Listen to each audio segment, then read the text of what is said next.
Buenas noches, estimados asociados, colegas y público en general. Damos la más cordial bienvenida al primer jueves minero descentralizado del año en Arequipa. Nuestro agradecimiento a los profesionales que nos acompañan en esta importante actividad que tiene como objetivo compartir experiencias e intercambiar opiniones relacionadas a nuestro sector. Esta noche me acompaña en la mesa de honor el ingeniero Guillermo Medina Cruz, coordinador nacional del proyecto iniciativa Oro Responsable, quien presentará el tema formalización de minería en pequeña escala. Le recordamos que las preguntas se realizan al término de la conferencia. El ingeniero Guillermo Medina es geólogo egresado de la Universidad Nacional San Agustín de Arequipa, con sólida experiencia en administración y financiera y además formulación y evaluación de proyectos de inversión minera, así como en minería a pequeña escala, operaciones auríferas aluviales, comercialización aurífera y legislación minera. Colaboró en las siguientes instituciones y empresas: Banco Minero del Perú, Minera Ananea S.A., Ministerio de Energía y Minas, Consude, proyecto de cooperación del gobierno suizo, y lideró de manera muy acertada el Ministerio de Energía y Minas desde 1995 al 2002. Actualmente se desempeña como coordinador nacional del proyecto BGI de la empresa Bedergold. Ahora sí, ingeniero Guillermo Medina, lo invitamos a iniciar su presentación y lo recibimos con un fuerte aplauso, por favor.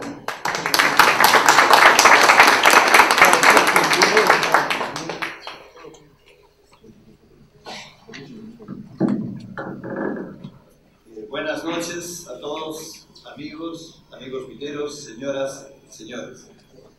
En primer lugar, agradecer el honor que me confiere el Instituto de Ingenieros de Minas del Perú, su filial de Arequipa, y el Colegio de Ingenieros del Perú, su filial de Arequipa, por la gran oportunidad, yo diría la generosa oportunidad que me da de retornar a mi ámbito, a la tierra que me viera nacer, para presentarles un trabajo. En realidad, lo que voy a exponer ahora es una visión panorámica del problema de la minería artesanal, que de manera también panorámica ha sido tratado en el texto que seguramente muchos de ustedes tienen en su mano. Comenzaré mi exposición estableciendo fundamentalmente lo siguiente: con una idea fuerza que a su vez implica una convicción y un compromiso. La existencia de casos por el momento minoritarios de minería en pequeña escala formalizada alientan la convicción de que ordenar y formalizar esta minería resultaría o resulta más aconsejable que erradicar. Esta es la idea fuerza, eso es lo que nos mantiene en convicción y eso es lo que explica de alguna forma, por lo menos en el caso personal, mi persistencia en este tema por más de 2 décadas, cercana a 3. Este es un cuadro, digamos, ya bastante trillado, conocido, pero que creo que vale la pena, digamos, considerar. A comienzos del 2002 se promulgó la ley 27651, que es la ley de formalización de la pequeña minería y minería artesanal, y posteriormente a su respectivo anexo el Decreto Supremo 013-2012, Energía y Minas. Esto dio lugar a que por primera vez se reconociera como estrato de la minería peruana a la minería artesanal, porque antes se la consideraba inmersa dentro de la pequeña minería, pero la pequeña minería tiene sus características propias y una serie de situaciones que la hacían distinta de la minería artesanal. No solamente era de escala, sino también de su propia estructura, de su propia organización. Entonces, eso nos permite tener este cuadro donde tenemos la gran minería y la mediana minería, que ya todos ustedes conocen, pertenece al estrato del régimen general, la pequeña minería y la minería artesanal. La minería peruana fundamentalmente se ha estratificado en base a 2 criterios. Uno, el tamaño de las concesiones y dos, su capacidad de producción. En cuanto al tamaño de las concesiones, tenemos que la minería artesanal puede tener hasta 1000 hectáreas y producir hasta 25 toneladas métricas por día, y la mediana minería hasta 2000 hectáreas y producir 350 toneladas métricas por día. Lógicamente, hay también algunas extensiones para contemplar lo que es trabajo de gravas, auríferas, como también minerales no metálicos, que está considerado en la parte inferior del cuadro. Esta es un poco lo que quisiera rescatar y que a veces se ha, digamos, interpretado mal lo que es la formalización. La formalización hay que entenderla como un proceso. Es la continuidad de muchas acciones y hay veces creo que ese ha sido el principal problema de la actual legislación, que no ha sabido entender de que la minería artesanal es un proceso y ha aplicado rigurosamente la ley cuando podía haber trabajado por un sentido de buscar consensos, entendimiento, etc.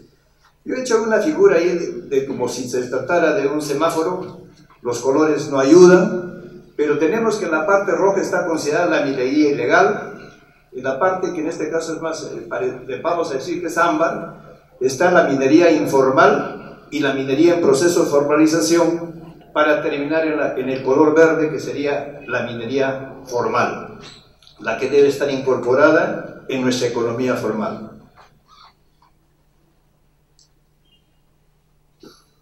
Bien, los dispositivos legales recientes nos han permitido, digamos ahora sí, ya diferenciar la minería artesanal, porque antes hablar de artesanal era como decir sinónimo de informal, ilegal, es decir, cualquier cosa podía caer en esta denominación. Si hay algo que reconocer, bueno, se tiene que reconocer muchas cosas. Acá no vamos a actuar, digamos, con un egoísmo, ni altanería, ni falsos triunfalismos. Si hay algo que reconocer a los decretos legislativos recientes, es que ha permitido una identificación clara de lo que es minería ilegal, minería informal y minería minería formal, que seguramente la van a ver en la primera vista. Estas pistas son representativas de este tipo de actividad. La minería ilegal se caracteriza porque usan equipos y maquinaria que no están autorizados para su escala productiva. Incumplen la legislación ambiental, minera y todas las disposiciones de orden laboral, etc.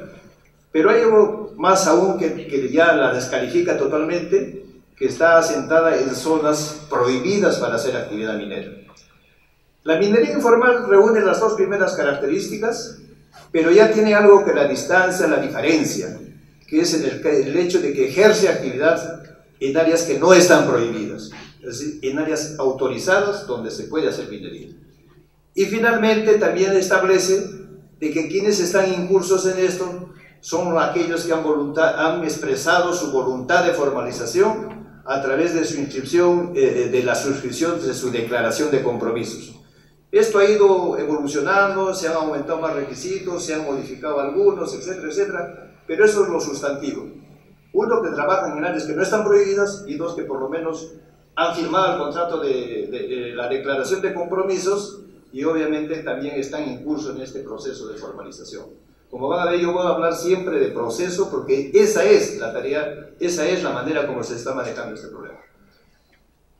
Y tenemos la minería formal, que la hay, que es lo que alienta la convicción de que creo que en de continuar en esta lucha, continuar en esta estrategia, de poder lograr que toda nuestra minería artesanal y pequeña minería fuera formal.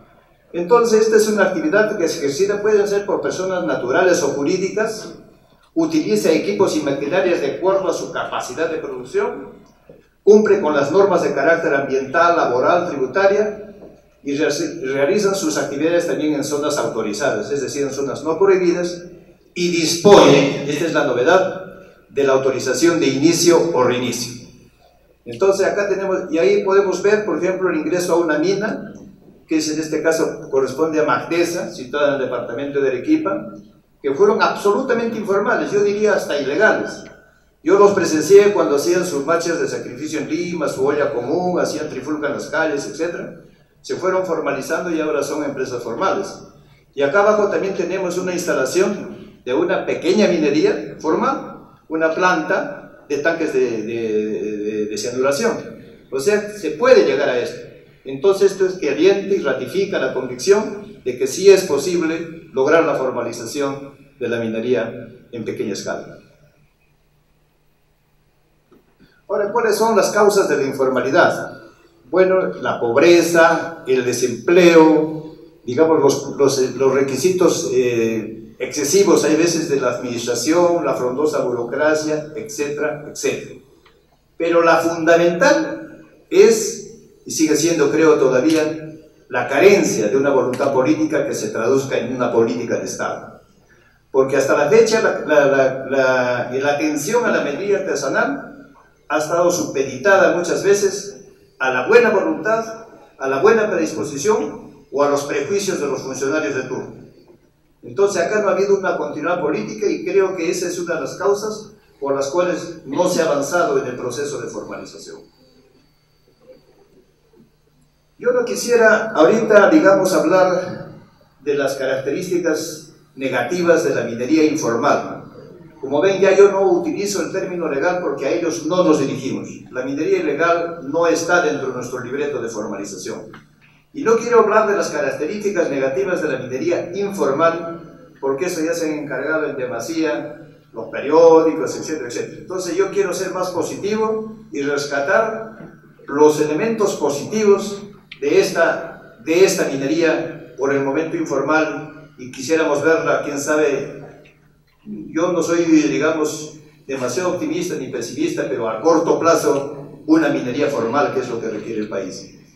Dice, constituye una alternativa de explotación de yacimientos de pequeña magnitud. Esta es una característica esencial porque la gran minería y la pequeña y la mediana minería, generalmente por su explotación en gran escala, normalmente no trabajan en estructuras delgadas porque se produciría un proceso de dilución, baja de ley, etcétera, etcétera. Entonces, esa es una alternativa. Utiliza técnicas intensivas en mano de obra, entonces por eso es una autogeneradora de trabajo. Genera desarrollo en zonas apartadas y deprimidas del país, eso también es cierto. Ofrece un ingreso superior a actividades alternativas o complementarias a otras actividades como son la agricultura, la ganadería, etc. Y también es una actividad que se desarrolla donde no hay otra actividad económica. A 4.500 o a 5.200 metros, como es el caso, por ejemplo, la mina de la Rinconada, no se puede realizar su actividad. Entonces, estas son digamos, las características positivas que impulsan a seguir creyendo que este proceso hay que seguirlo conduciendo. Se requiere poca inversión inicial para, digamos, iniciar un proceso de explotación. Este es un diagnóstico que se ha formulado ya hace mucho tiempo. Y yo debo reconocer también que a veces nos quedamos cortos en el análisis, y esto, digamos, reconocer también nuestras, la percepción que no ha sido, quién sabe, la correcta. Nosotros pensábamos que la minería artesanal, su fortaleza, era que de inmediato podía entrar en una etapa productiva. Pero ahora la experiencia nos indica que cuando hemos estado incluso a punto de certificar una empresa, nos encontramos que no tienen reservas minerales. Entonces la fortaleza de ayer se nos convierte en una amenaza, en una situación un tanto difícil.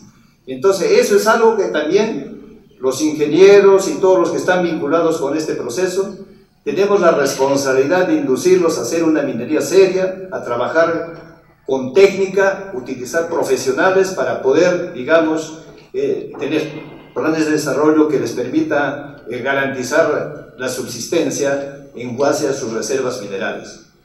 Entonces yo justamente les decía a los mineros que estaban confrontando este problema, que sin reservas no hay minería, sin minería no hay pequeños mineros a quienes formalizar, y si no hay a quienes formalizar o certificar, nosotros también estamos de sobra. Así que en ese aspecto es un compromiso de todos.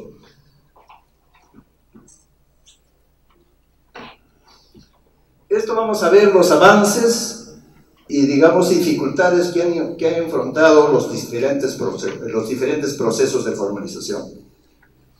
Yo he leído infinidad de cartas, comunicados informes que evacúan las autoridades de turno y dicen que el proceso de formalización se inició en el año 2012. Eso, me puedo ver, tiene mucha soberbia, mucha descalificación de lo que se hizo, porque realmente el proceso inició en el 2002, o sea, 10 antes, y ahora la realidad a veces está, digamos, refutando lo que de alguna manera autosuficiente se dijo, que a los 2 meses de esta ley, de estos decretos legislativos, se habían logrado resultados más amplios que el proceso de gestación de 10 años, porque consideraban que los 70.000 que habían firmado declaración de compromiso eran formales. Primer gran error de percepción, y eso está documentado en un documento que presentó la Defensoría del Pueblo, que ellos no son los autores de esa celebración, sino un funcionario de alto nivel que fue a hacer la presentación de ese libro. Bien, entonces, ¿qué hay que reconocerle a esta ley? ¿Cuáles son las desventajas y cuáles son los vacíos? Fundamentalmente, esta ley propició lo siguiente. En términos generales, rescató, puso, digamos, se reconoció la existencia de una minería artesanal que antes estaba, digamos, mimetizada, confundida con la minería artesanal. Se le dio su propia identidad, punto 1. Después, digamos, en los procesos también se logró, digamos, el avance importante en la formalización en el lugar más emblemático de la minería, diríamos en ese momento ilegal e informal, que es la Rinconada de Puno. Se comenzó tratando de lograr un contrato de explotación y se terminó con un contrato de cesión de acciones, de compra de acciones y acreencias. Y actualmente es una empresa que está avanzando en el proceso de formalización. Creo que pudo haber sido más, avanzar mucho más, pero los abandonamos en un momento en que debimos seguirlo conduciendo en su ordenamiento administrativo, en su gestión empresarial, pero continúa y eso es importante. Después también, ya como parte del proyecto Gama, porque fue el auspiciador de este decreto, de esta ley, se establecieron los telecentros y al comienzo parecía una utopía, pero ahora los mineros artesanales tienen una comunicación muy intensa a través de internet, utilizan una página GECO y fundamentalmente la página de precio de oro, eso lo ven todos los días. Si le preguntan a cualquiera de ustedes, de los mineros, van a estar enterados cuánto está el precio de oro. Yo solamente me manejo por rangos, creo que está arriba de $1.200 la onza. Pero ellos tienen todos los días, es su instrumento de trabajo y todas estas cosas se generaron como producto de esta ley. ¿Cuáles son las dificultades? Al evaluar la situación encontramos que cercano al 90% estaban en terreno de terceros, de concesionarios. Entonces había que crear una figura de los contratos de explotación y lamentablemente estos contratos de explotación no han funcionado como debiera ser hasta el momento. Es decir, porque ahí se está contraponiendo el derecho del titular, ¿no?, que tiene que estar amparado por ley porque se le dio una concesión, el Estado le otorgó eso, y también la situación de hecho, que hay mineros que están invadiendo esa situación.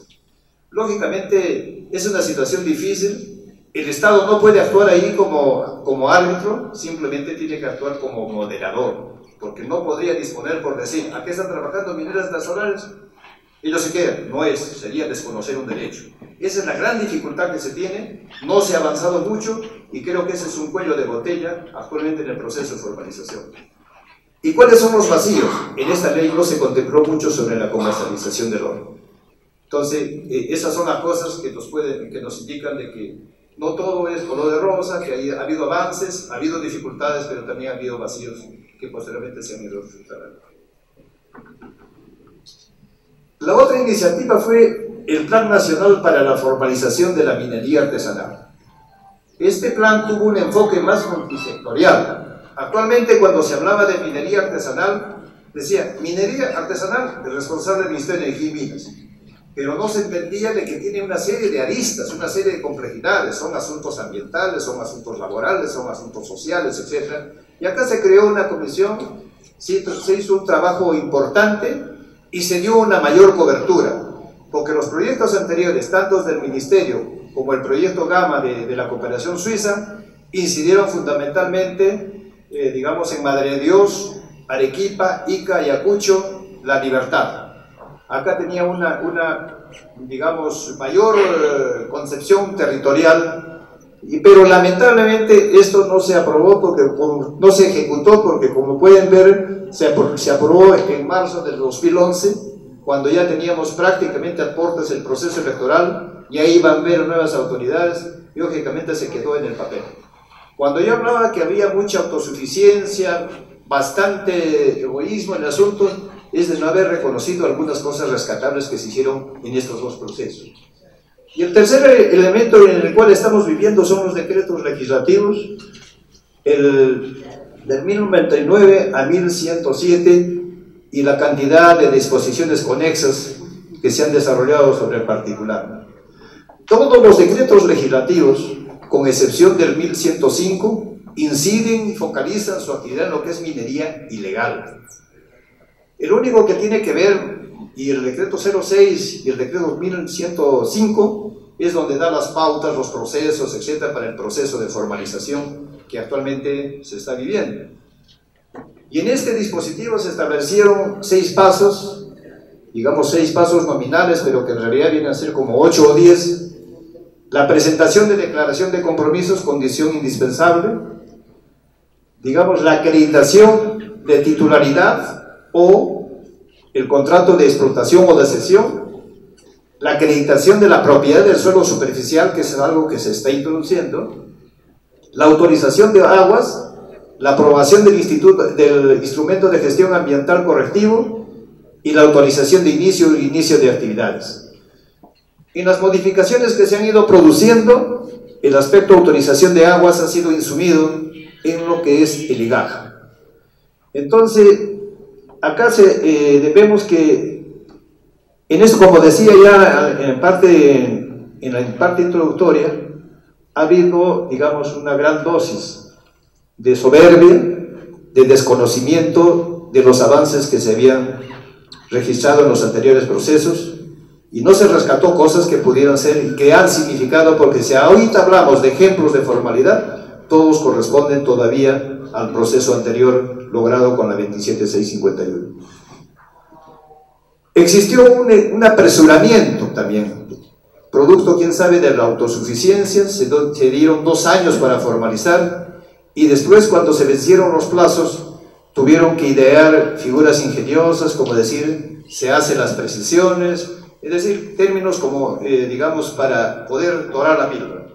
Pero, digamos, incluso se dijo que el proceso de formalización concluye el 19 de abril del 2014, pero cuando se llegó a esa fecha se lo cambió, porque el acceso al proceso de formalización concluía el 2014, y lógicamente ahora se ha ampliado hasta el 2016, cosa que es realista, no se critica, pero no se ha tenido la interés de aceptar que se fueron muy apresurados, bastante autosuficientes, pero bien, estamos en esta realidad. Y actualmente estamos en esta situación de saneamiento, digamos, del proceso de formalización, y ahora sí ya creo que no se puede hablar alegremente de que hay 70.000 mineros formalizados.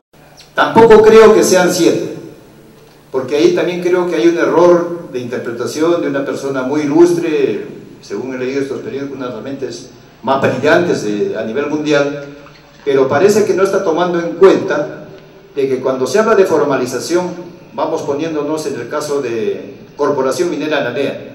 Si lograra completar su formalización, se dirá que se ha formalizado Corporación Minera, o sea, estamos hablando de una unidad, pero eso implica 450 socios y toda la cantidad de trabajadores que tiene, que llegan más o menos a 30.000 personas. Entonces ese uno no es uno, sino 30.000. Algo similar está ocurriendo en este momento en Secomsap y en cualquiera de las otras operaciones mineras que yo les voy a mostrar más adelante.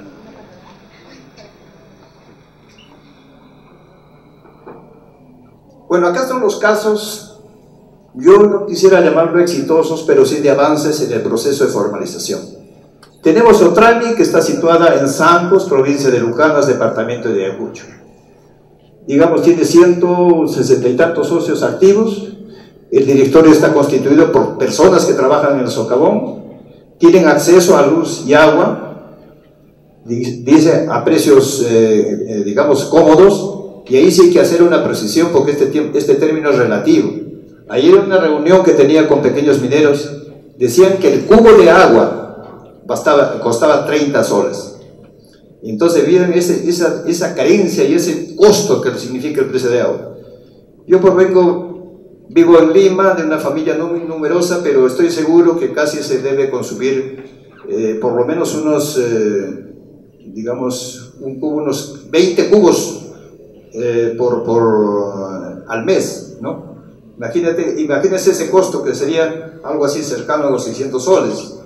En cambio en Lima se paga 84 o 100 soles, o sea que a los mineros artesanales el agua les cuesta tremendamente. Es tan importante este recurso como el oro mismo, que es plata. Entonces, actualmente esta empresa Sotrami, además de formal, está certificada y vende su producción a los mercados, digamos, que reconocen este esfuerzo de formalización, teniendo mejores condiciones de comercialización y en algunos casos un plus, pero tiene desafíos. Antes de esta reunión estuvimos conversando conflictos que también se presentan, en todas las familias se presentan a veces conflictos, y esta empresa todavía tiene un conflicto, y lo he puesto por rojo, que tiene que solucionar un problema de superposición con una concesión vecina, y lógicamente tiene que hacer todavía mejoras ambientales, mejorar su gestión, etcétera, etcétera, pero ya es un avance.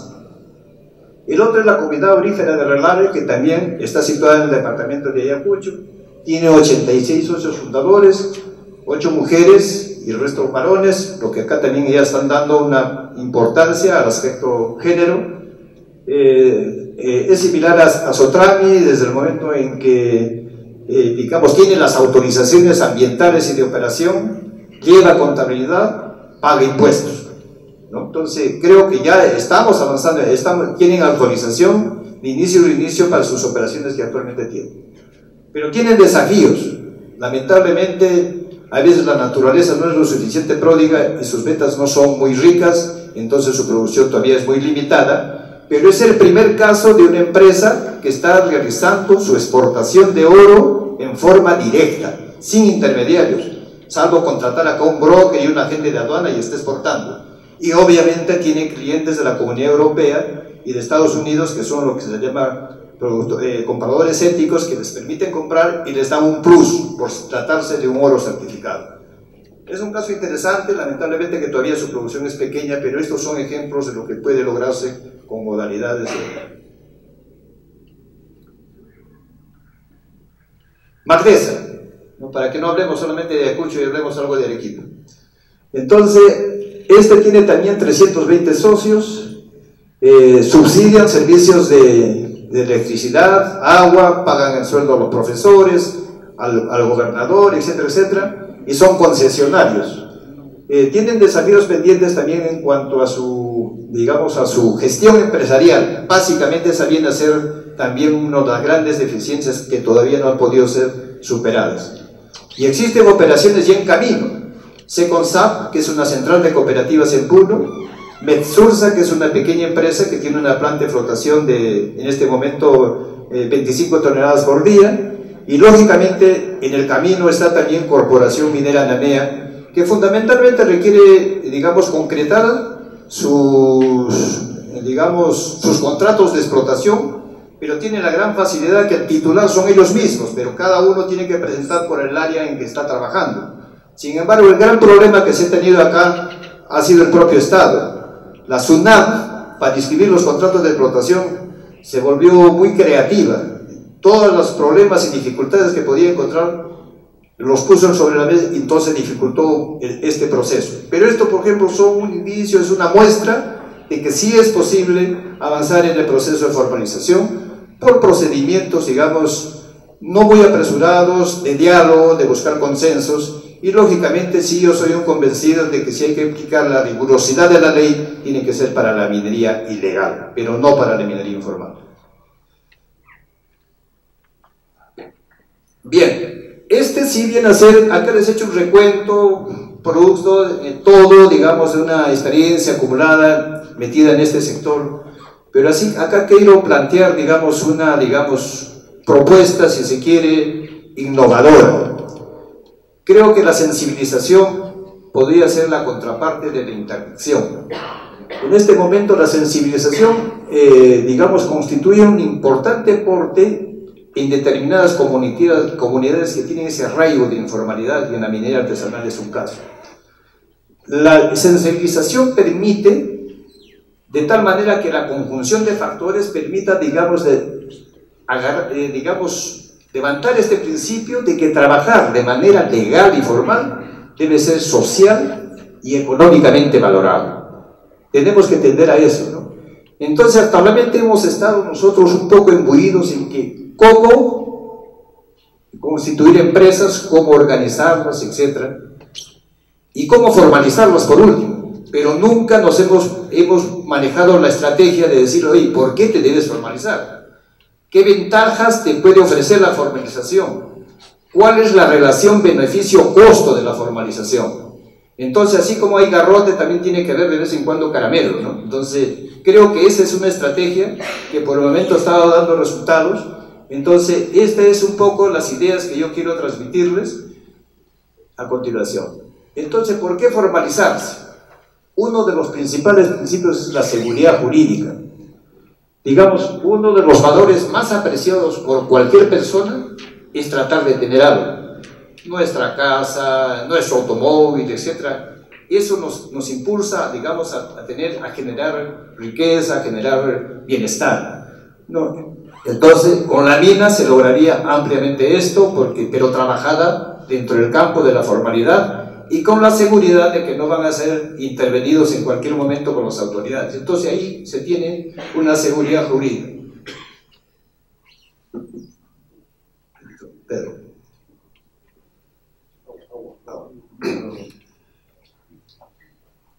Hay una seguridad social.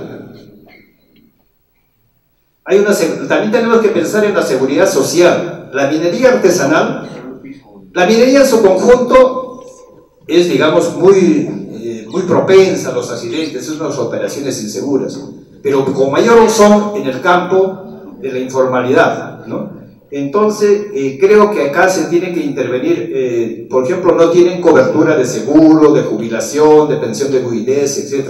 Esas cosas se podría lograr solamente en un ámbito de formalización. Posibilidad de adecuación y la legislación vigente sobre la micro y pequeña empresa. Este fue un intento que yo hice ya en el año 1998, pero en ese tiempo las escalas que establecían para la micro y pequeña empresa no daban cobertura, pues, para la minería artesanal. Establecían para estas características 38.000 soles de venta anual. Eso lo logran ahora con un par de gramos, ¿no? O 10, no, un poquito más. Entonces, pero ahora sí ha habido modificaciones que permiten ya facturaciones del orden cercano a los 7 millones de soles. Tampoco es gran cosa para la minería, pero ya creo que permite, y cuando sea posible, involucrarlas dentro de este dispositivo legal de tal manera que puedan lograr condiciones de seguridad, beneficios tributarios, etcétera, etcétera, ¿no? Entonces, esto, como ven, son argumentos que nos están indicando por qué formalizar.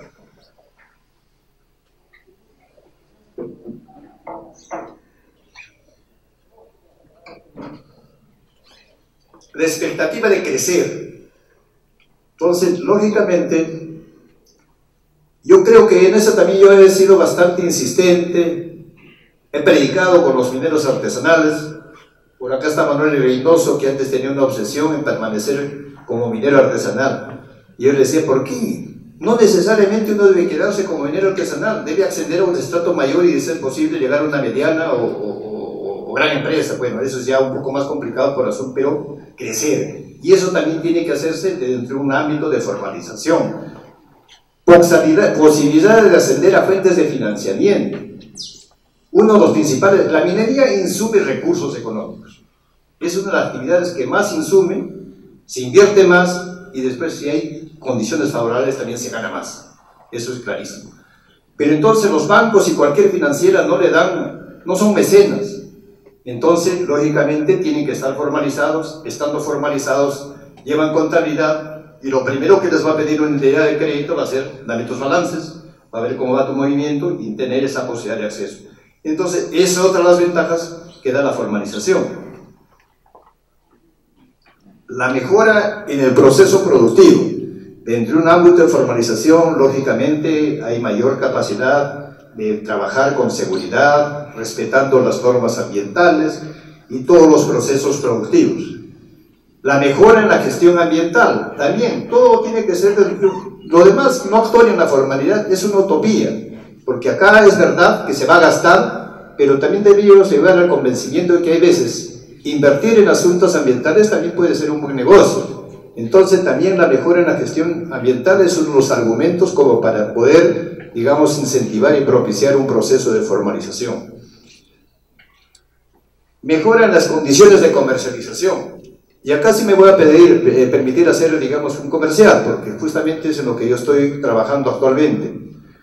El proyecto Iniciativa de Oro Responsable es un proyecto que está, digamos, propiciado por la Secretaría de Desarrollo Económico de Suiza en cooperación con la Asociación de Oro Responsable también de Suiza. Es una alianza público-privada que, digamos, pretende crear incentivos, mecanismos de comercialización para que el minero artesanal pueda, y el minero en pequeña escala pueda tener, digamos, mejores condiciones y no estar sujeto a veces a comercializadores inescrupulosos que a veces les hacen descuentos más allá del 5 o 6% con respecto a la cotización internacional. No hay seguridad en las leyes, no hay seguridad en el peso. Entonces, esto está sustentado en que hay compradores que valoran el cumplimiento de las normas ambientales, de seguridad, laborales, de gestión empresarial, etcétera, etcétera. Entonces, se ha creado esta iniciativa. El Perú es el primer lugar donde se está experimentando este asunto. En nuestro primer año de ejercicio, en el año 2013, superamos nuestros objetivos. Fuimos bastante modestos también en fijarnos metas. En el 2014 estamos avanzando más y lógicamente esperamos que en el 2015, este año que ya culmina, o que debe culminar nuestro proceso, logremos que la gente se empodere de esta idea, y si habrá necesidad de postergar unos años más el proyecto, probablemente se haga, pero en función a los resultados que se logren. No podemos permanecer en un proyecto si es que no se están cumpliendo los objetivos. Entonces, y lógicamente, para esto, el principal requisito es que tienen que estar formales. Y a la formalización se le tiene que agregar la certificación. O sea, uno tiene, si uno es formal, tiene ganado más o menos el 95% de lo que es la formalización. Y en los otros casos hay que incidir fundamentalmente en aspectos laborales, porque las certificadoras son certificadoras internacionales y vienen digamos, de países en desarrollo, donde tiene mucha importancia, digamos, la gestión de derechos humanos, la alternancia y la rotación en los cargos directivos, la ausencia de trabajo infantil, el respeto a la participación de género, etcétera, etcétera. Entonces son cosas que tienen que complementarse para poder certificarse. De ese caso tenemos 2 en el Perú, 1 está en curso y 3 estamos trabajando sobre eso.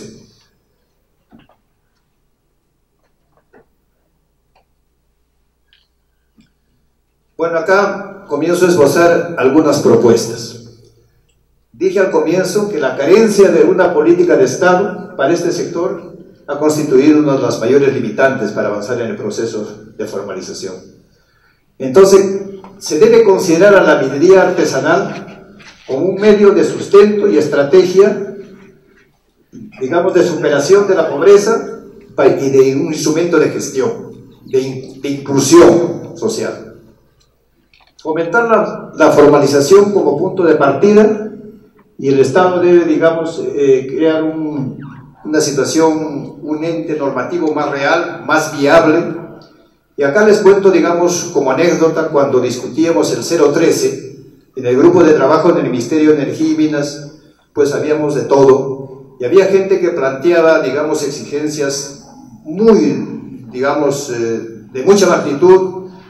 Entonces ahí hubo un funcionario, lamentablemente ahora fallecido, donde hizo esta similitud. Dijo, si a mí me dicen, estábamos en San Borja, en el Ministerio, que me vaya a mi casa, que vivo, digamos, en Surco, a lo mejor voy y lo intento. Pero si me dicen que me vaya a pie a Tumbes, ni lo intento. Entonces, si a mí me ponen barreras muy altas en el proceso de formalización, pues no lo intento. y prefiero seguir en esta situación que a veces estamos manteniendo. Entonces creo que esa es una enorme responsabilidad de ser realistas, de plantear condiciones viables, exigibles y cumplibles.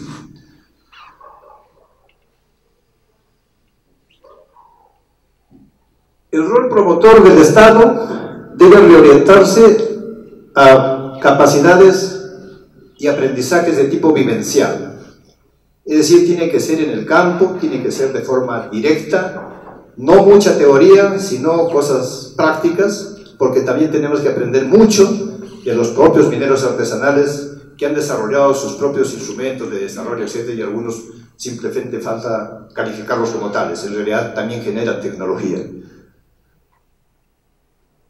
El rol fiscalizador del Estado debe ser asumido por los gobiernos regionales, dado su cercanía, su proximidad y su continuidad en la zona, ¿no? Yo trabajo en Lima, pero eso no significa que en Lima esté todo concentrado, ¿no? Y además, en esencia, soy un provinciano, pero yo creo que las provincias tienen que adquirir mayoría de edad para que puedan manejar sus propios problemas y sus propias actividades.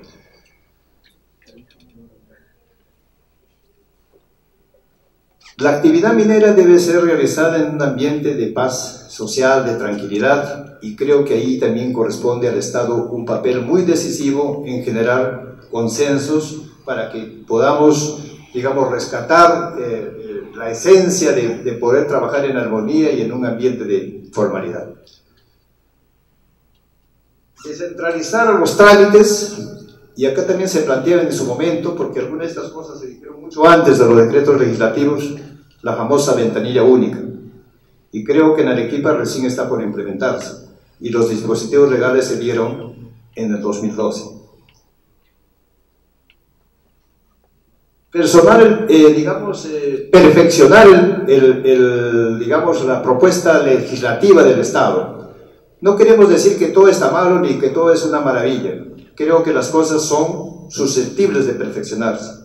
La ley 2751 se la tipificó como era un instrumento adecuado y perfectible. Tenemos que tener en cuenta eso. Todas las cosas evolucionan, cambian los escenarios y tenemos que irnos adecuando a esos cambios. Implementar un necesario e imprescindible instrumento de zonificación económica y ecológica, de tal manera que nosotros podamos saber, digamos, dónde se puede realizar actividad minera y dónde no, dónde es mejor realizar, digamos, actividad agraria, dónde hay que preservarlo como área natural protegida, pero todas esas cosas tendrían que darse, para que ya no estemos en el caso de decir, pedimos opinión a CERNAM, ¿no? ¿Por qué? Porque ya si se sabría, nadie sería loco de denunciar donde no puede hacer actividad. Entonces creo que esto, hay instrumentos, hay tecnología, el catastro minero en Perú está bastante desarrollado y creo que se puede utilizar ese instrumento de tal manera que cada uno pueda saber dónde ya puede intervenir. Y sin afectar el principio de comercialización, sin caer en prácticas monopólicas, creo que se debe, digamos, orientar, reglamentar este aspecto de la comercialización, porque ahí está el gran secreto. Los compradores y las plantas procesadoras, así como pueden ser parte de la solución, actualmente son parte del problema, porque a veces imponen condiciones onerosas a los mineros artesanales y que les obliga a seguir utilizando técnicas a veces reñidas ya con los preceptos ambientales, como es el caso de mercurio. Podríamos ya avanzar a un proceso de sustitución, pero a veces no les queda otra que seguir trabajando en esos métodos arcaicos. Bueno, creo que eso es todo.